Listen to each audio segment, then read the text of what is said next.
Esse é o Democracia na Teia. A gente está recebendo hoje aqui o Mário Sérgio Cortella, colega, amigo, filósofo. Obrigado pelo convite. Convite feito, aceitado com gosto. É um prazer receber você aqui, Cortella. Então, a gente conversa aqui sobre temas contemporâneos, política. E eu queria te fazer uma pergunta que tem a ver, na verdade, conosco, com o Clóvis, com o Karnal e outros, né? Como que você vê o nosso papel de intelectual público? Como você enxerga isso? Engraçado, Podé, que às vezes se mistura um pouco a ideia de pessoa pública, homem ou mulher pública, isto é, servidor público, e, claro, né, intelectual público. Muitas vezes você recebe observações, reparos, admoestações, né, imprecações ou até elogios, porque você é uma pessoa pública e é um intelectual público.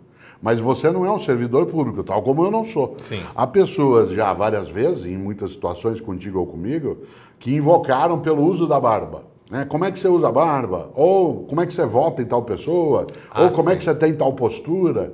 Ou como é que você vai à igreja ou não vai? Ou como é que você tem religião ou não tem? E uma das coisas curiosas é que esse tipo de cobrança pode ser feita em relação a um servidor público. Sim. Isto é, alguém que é remunerado por aquele que fala isso e, portanto, ele só está trazendo de volta aquilo que a ele pertence. Sim. Né? No entanto, em relação a uma pessoa pública, que é aquela que tem alguma fama, que eu espero que não seja difamado, né? Mas que, como é o teu caso, o meu, até o momento. Que às vezes fica. Né? Ela é afamado, né? Nesse sentido, a pessoa pública ela não tem necessariamente um nível de obrigatoriedade de prestar contas, né, de dar satisfação daquilo que faz, né, como tem, por exemplo, um servidor público. Agora, um intelectual público, se a gente voltar ao Max Weber, né, em relação ao cientista e o político, fica curioso imaginar que o intelectual público seja alguém que não tem algumas tarefas. Eu considero que o fato de que nós dois somos docentes, nós dois somos pesquisadores, nós dois somos escritores, nós somos pessoas da mídia, né, que é a maneira como hoje a docência ganhou assim, uma amplitude estupenda, na mídia, nas várias plataformas que ela tem. Isso significa que nós temos algumas tarefas. Eu me coloquei uma tarefa que eu imagino que você também tenha colocado ao seu modo, que é fazer com que a filosofia ela pudesse ter uma tradução, né, para o cotidiano, que permitisse uma interpretação da vida, da convivência, da política, né, daquilo que é o afeto, tudo aquilo que permite que a gente não caia numa armadilha, que é uma vida que vai sendo vivida, né, sem nenhum tipo de reflexão. Portanto, acho que o intelectual público é aquela pessoa, homem ou mulher, que precisa, acima de qualquer coisa, colocar-se à tarefa não de servidor, no sentido funcional, sim, mas de alguém que coloca o seu conhecimento, a sua capacidade, com uma maneira mais ampliada. Eu tenho um medo nisso, que é o do iluminismo ou da perspectiva iluminista. Eu sempre fiquei muito assustado com o mito da caverna do Platão, a alegoria da caverna, porque todos nós, professores de filosofia, que contamos a alegoria da caverna, estamos na pressuposição de que a gente já saiu da caverna. Claro, que nós somos o que saímos. Isso. Sim. Agora nós vamos tramar os outros para eles saírem também. Então, não é essa postura. Eu acho que o intelectual público é aquele que convida a uma reflexão, um debate, que ajuda para, né, lidar um pouco com o nome, né, daquilo que nós estamos dialogando, a tecer a teia da vida em conjunto com a nossa atividade, né, principal. Por isso, acho sim que pessoas que você mencionou e outras têm, né, a tarefa de um intelectual público ou de uma intelectual pública que, acima de qualquer coisa, seja capaz, né, de colocar o conhecimento como sendo um instrumento de libertação da cabeça, da autonomia, da capacidade de qualquer coisa, né, de não ser dirigido. Você sabe, nós gostamos muito de etimologia, né, de trabalhar com a noção de emancipação. Você é muito cioso, você puder, né, da sua emancipação. Você pensar com a tua cabeça, você se orgulha com várias razões, em muitos momentos, de não ser dirigido. Isto é, de não estar na moda, né? E isso é uma coisa que irrita algumas pessoas, até eu fico irritado de vez em quando, né? Isso irrita, às vezes não, às vezes encanta, mas há uma expressão para isso que você lembra, que é a ideia de emancipar. Né? Um pensamento emancipado, uma pessoa emancipada, sem daí o sentido jurídico. O interessante, e aí voltando aí sim à etimologia, né, que a palavra emancipação na origem, você sabe, significa tira tua mão de mim. tira tua mão de mim. Isto é, me deixa solto. Ou para usar um jeito paranaense, como o meu de caipira lá de Londrina, larga deu, né?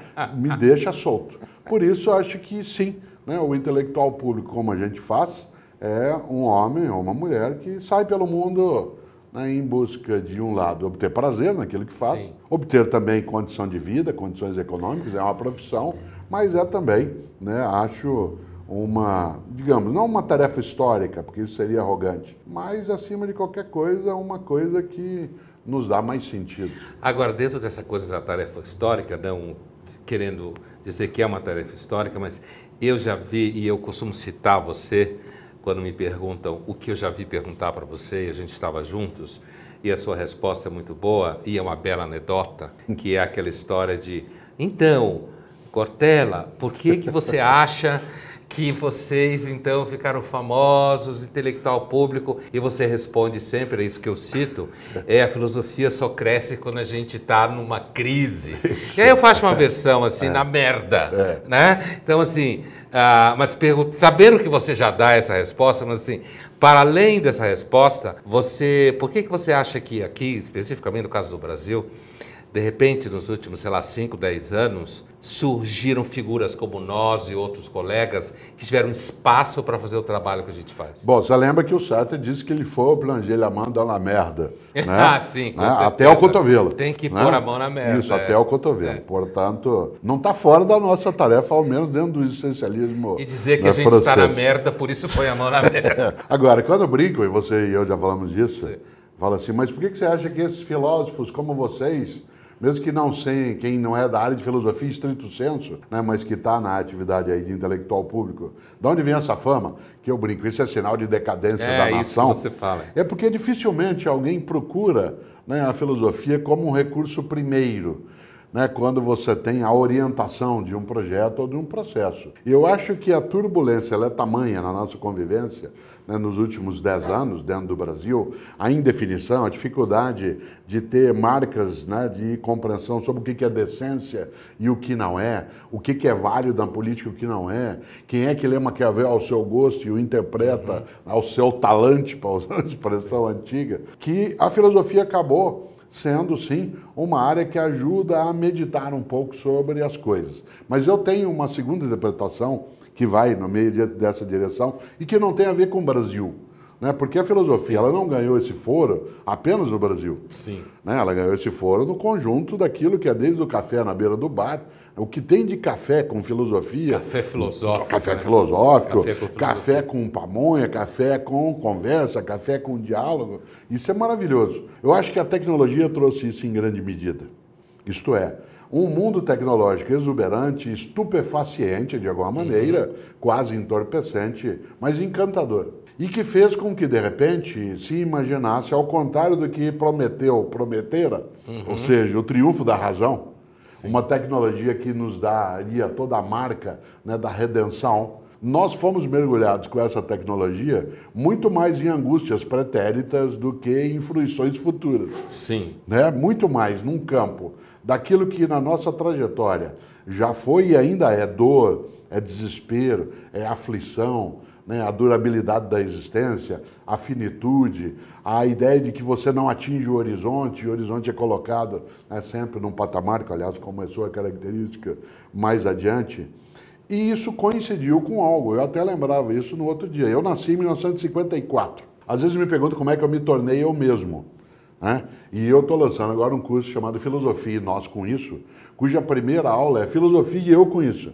Você fez um livro com isso. Sim, Filosofia e Nós com Isso é o nome do livro. Sim. E aí o curso trata disso. E a primeira aula eu vou explicar filosofia e eu com isso. E eu digo que eu me beneficiei muito de algo. Eu nasci em 1954, portanto tenho mais idade que você. Quando eu tinha 5 anos, 59. Quando eu tinha 40 anos, como é o teu caso também, a gente já tinha feito carreira na universidade, feito concurso, doutorado, barará, barará. Isto é, quando já tinha alguma legitimidade em relação ao mundo acadêmico, o mundo digital veio à tona. A internet civil no Brasil é de 1995.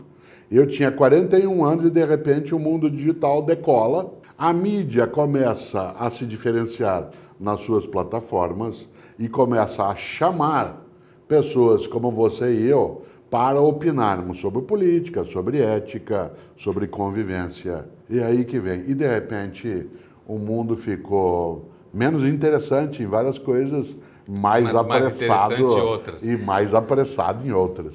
Então, Cortella, voltando ao que a gente estava dizendo, você falava da academia, colegas da PUC, né? Nós participamos de muitas reuniões de departamento juntos da PUC, às terças-feiras à tarde, né? Então, assim, como que você vê a relação da atividade como intelectual público e a universidade?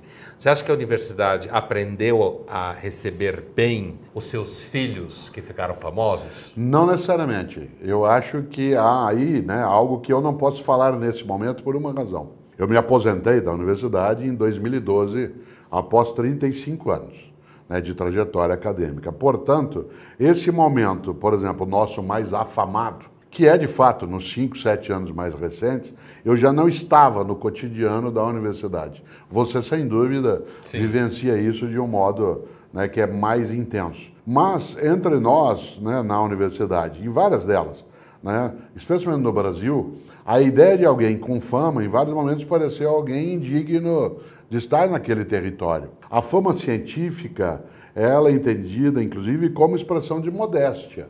Né? Ou seja, que você não pode, de maneira alguma, estar em exposição, porque isso simularia uma competitividade ou uma forma de exclusão. Mas não é toda universidade e não é todo mundo. Mas eu acho que ela ainda não acolhe. Por exemplo, até naqueles relatórios que a gente teve que fazer, e você ainda tem de fazer, no relatório CAPES, né, da nossa produção científica, exceto, né, nos últimos tempos, e de maneira muito sutil, nunca se incorporaram a essas formas de relatório atividades de natureza pública. Exatamente. Ou seja, o número de conferências que você faz, né, de exposição na mídia que tem com debates que levam não só o nome da instituição, mas a temática. Então, algumas instituições hoje, inclusive, e eu sei porque isso acontece contigo e comigo, nos procuram, que não são as nossas de origem, para poderem eventualmente nos contratar, porque isso daria a ela, né, um cacife, sim,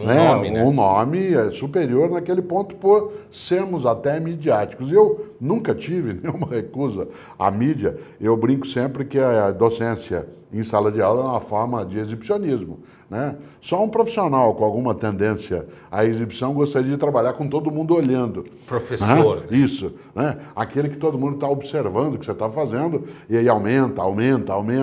Né? E a gente se anima quando se diz assim, poxa, fiz uma palestra hoje, tinha 2.000 pessoas.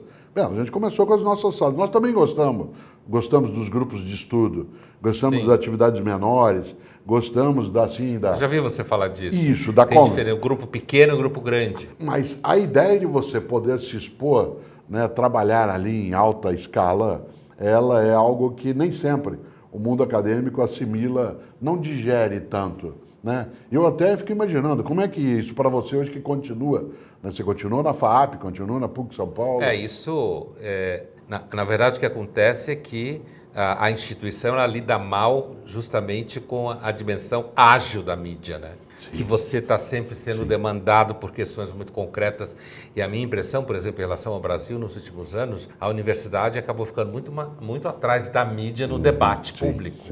Né? Porque muitas vezes a universidade você fica obrigado aos tais relatórios que você fala, você tem que ficar publicando relatórios em revista Qualis, que muitas vezes ninguém lê, enquanto que o mundo está pegando fogo do lado de fora.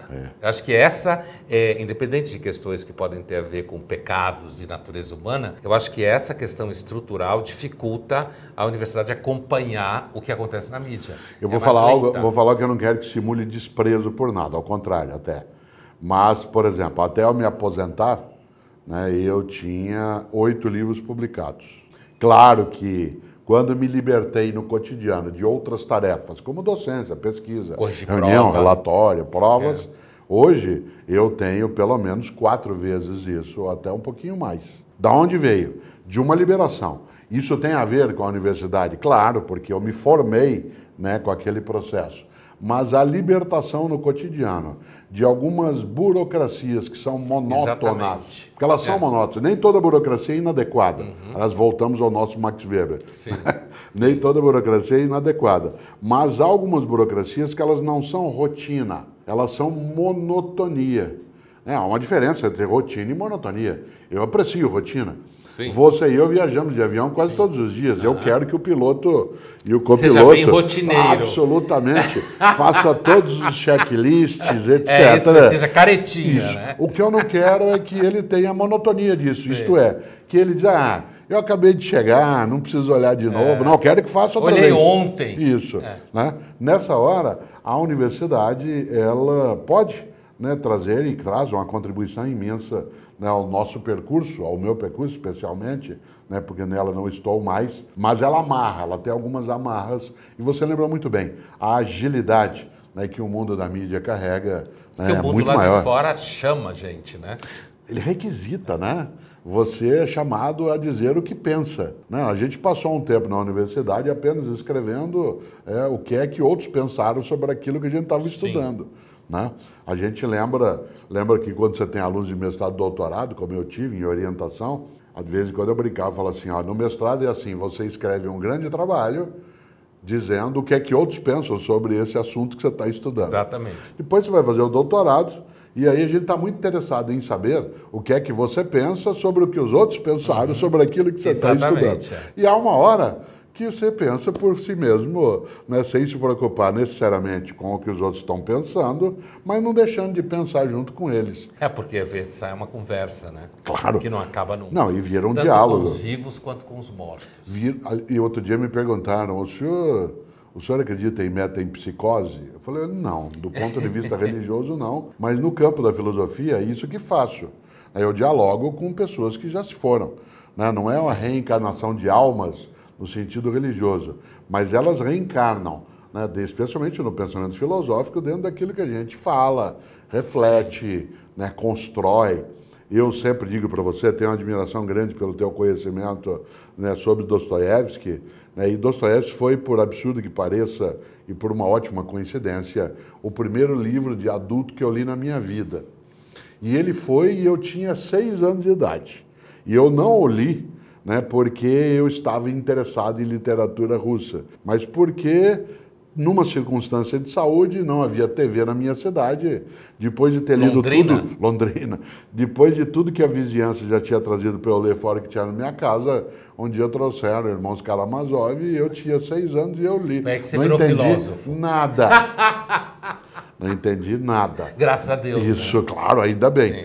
Mas, fora essa curiosidade, quando eu volto e fico imaginando que você é alguém que pode traduzir, emocionar, provocar, seduzir pessoas para lerem Dostoiévski, né? Fazer com que parte dos teus cursos tenha um cinema agregado. Né? A mídia te chama, a mídia me chama outros, para que a gente possa dizer o que é que você pensa. Vez ou outra isso cansa, porque algumas coisas a gente não pensa mais. Né? A gente não tem quase o que dizer sobre algumas coisas. Né? Eu, tal como você, respondo coisas, né, nos meus canais. Então, no canal do YouTube, eu tenho ali o Cortella Responde. Né?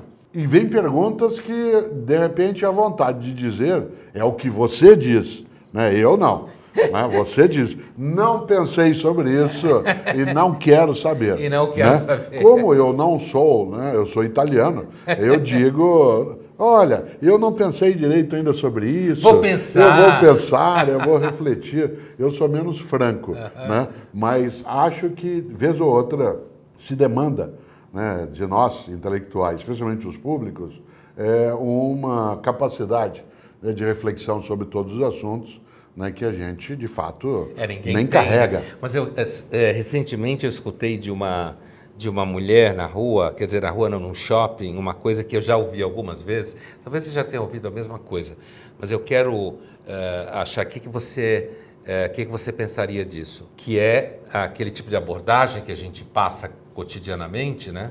Fora fotos, não sei o quê. Ela me falou essa semana a seguinte frase: muito obrigado que você está fazendo por nós.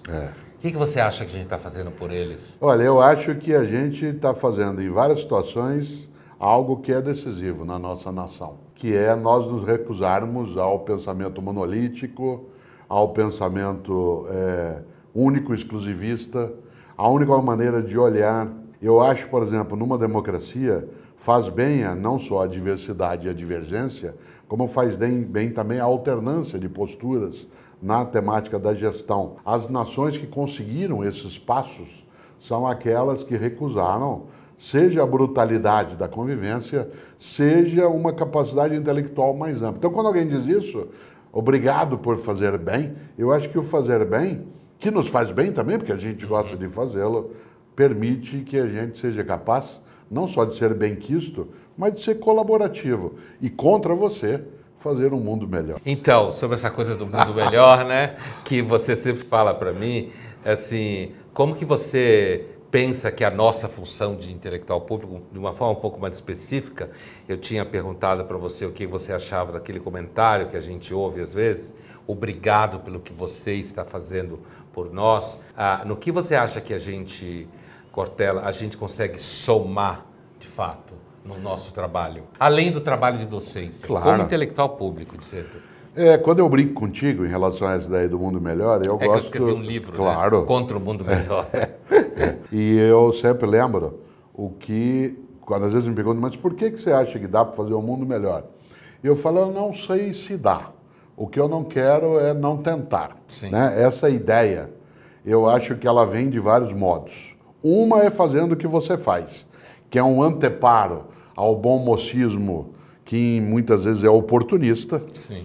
Né? Há um tipo de prática que ela é quase que sempre exibicionista, no mau sentido, não naquele da docência que eu falava, mas que tem, claro, muita gente mergulhada nisso que entende que esta é uma das possibilidades de dar sentido a uma existência que não necessariamente tem um sentido pronto, né, e prévio. Eu acho que o nosso trabalho, né, entendido aí como obra, como poieses mesmo, né, o nosso trabalho como intelectualidade pública é permitir que a gente possa ganhar aquilo que eu chamava de autonomia ou emancipação para construir a nossa possibilidade de mundo.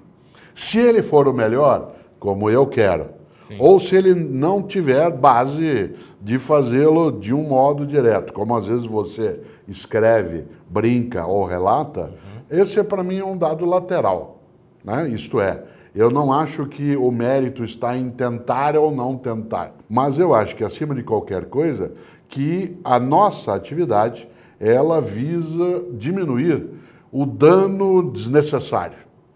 Isto é, há um dano que é desnecessário. Há um sofrimento que é desnecessário na existência.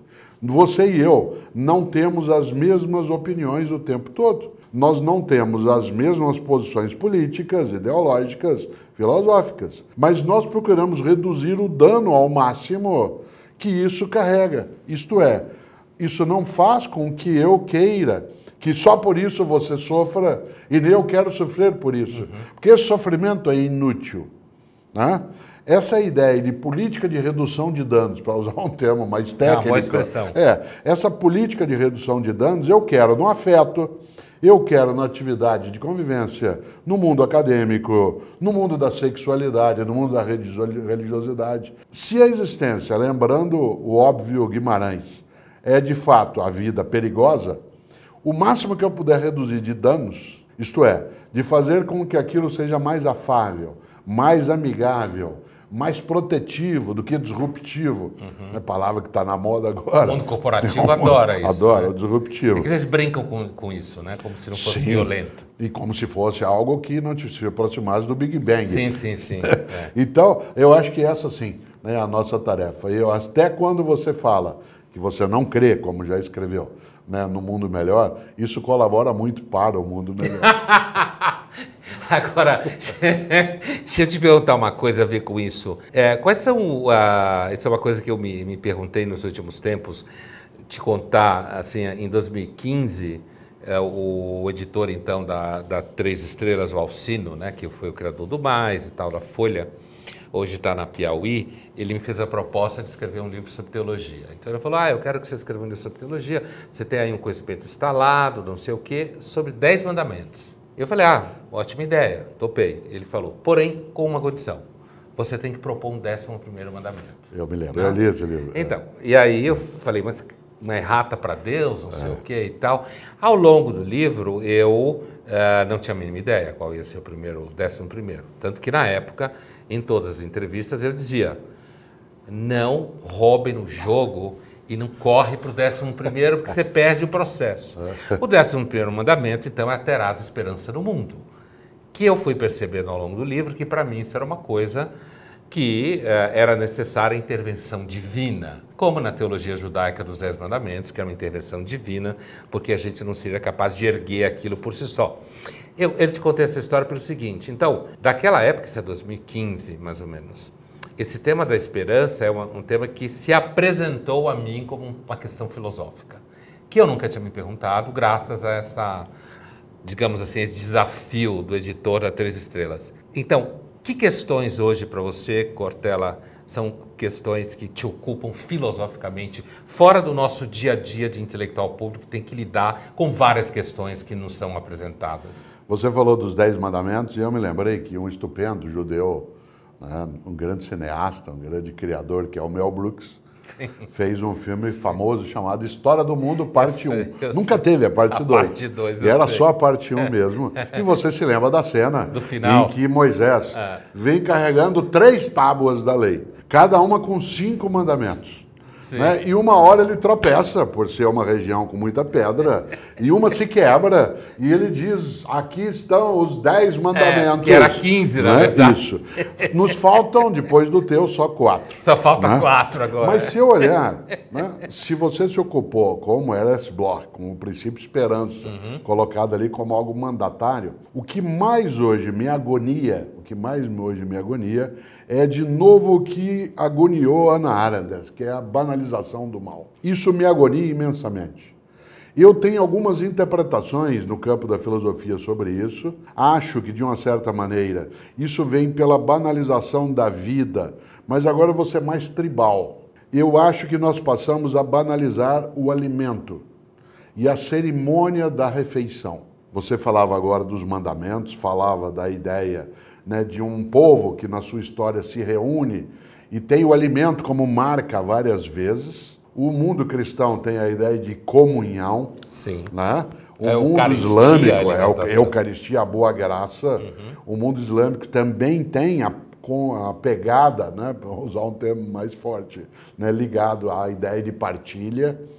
Mas a ideia de uma banalização do mal que não cessou nos meados do século XX. Portanto, a ressurreição da serpente, para pegar um tema caro ao carnal, que é o ovo da serpente de novo, a ressurreição da serpente, não é no Brasil estrito senso, não é no Brasil como um lugar, é dentro de uma humanidade em que isso se aparece de novo como algo que a gente já imaginava ter deixado na poeira da estrada. Sarampo. Isso, como sarampo, como varíola. Sim. Né? E que, de repente, o vírus continua inoculado. Isso me perturba. E quando eu falava do alimento como marca da banalização, é porque essa glamorização da comida, em vez da simplificação, de fazer com que aquilo seja algo mais fácil de ser feito por humanos como você e eu, que saberíamos fazer, nossas mães, nossas tias, nossos pais,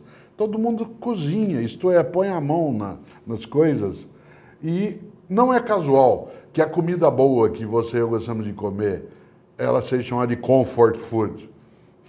Porque é desconfortável esse glamour. A gourmetização da comida. Essa gourmetização que serve para ser exibida. Você mal, você nem começou a comer, você já fotografa e publica aquilo. E aquilo está mais próximo a um quadro, a uma representação pictórica do que gastronômica, né? Às vezes a gente tem até que trazer à tona a baixa gastronomia como sendo uma defesa dos princípios vitais da vida, né? Quando a comida da avó. Isso, a comida da avó ou do boteco da esquina, sim, né? Que em São Paulo, que é onde eu moro, e você também, se fala assim, eu vou lá no podrão Né? O podrão dá até um certo... Bar das putas. Isso. As pessoas até suspiram nessa hora. Né? Poxa, um lugar que você acaba de citar, que chama-se mesmo de sujinho. É, o sujinho, né? é isso aí. Tem uma estética que é muito mais de uma vida que, sem ser simplória, seja simples. Então, o que me agonia, né? Como alguém que pensa também em filosofia, essa ressurreição da serpente em vários lugares e dentro de nós. Porque nós estamos ficando mais raivosos. Não é uma questão externa a nós. Sim. A fúria, nós temos cada vez mais, brincando com o Shakespeare, mais som e mais fúria. Sim, Macbeth. Tanto que a conversa hoje, num país como o nosso, é muito mais furiosa, é uma retórica furiosa, em que não se tem o peso do argumento, a atenção inteligente, ao mesmo tempo respeitosa, a alguém que não pensa do mesmo modo. Então, isso me agonia. E estou falando do agoniar no sentido original mesmo, uma luta interna. Sei. Que dói. Um conflito. Eu achei que meus filhos na idade que estão, meus netos naquilo que já têm, que eles estariam libertados desse tântalo. Não estão. E você sabe, Cortella, assim, eu acho que tem muita literatura sobre isso, à medida que o tempo está avançando. Na verdade, uma das hipóteses, eu acho que isso que você falou é bem interessante, que você juntou banalidade com gourmetização, né? Sim. Que é esse estilo meio raivoso, aparece muito em gente de 17 anos, sim, 18 sim. anos. E uma certa dificuldade de lidar com o que há de sombra nos outros também, sabe? Eu acho que uma das grandes vantagens da teoria cristã de natureza humana é a ideia de que quanto mais você sabe que o pecado está em você, mais você devia ser humilde. É. Eu tenho a impressão que tem gente por aí nascendo que acha que não tem pecado. Usando a linguagem da tradição cristã, claro. Certo? É. Tem gente por aí nascendo achando que não tem pecado, que o pecado só está nos outros. E quando você acha que você não tem pecado, não tem outra rota a não ser a vaidade, né? Eu acho que é outra coisa perigosa. Sim, claro, agostiniana. Assim. Né? Acho que é outro perigo nisso, é pessoas que acham que sabem o que Deus pensa e falam em nome dele. Tem um povo ganhando dinheiro. Isso.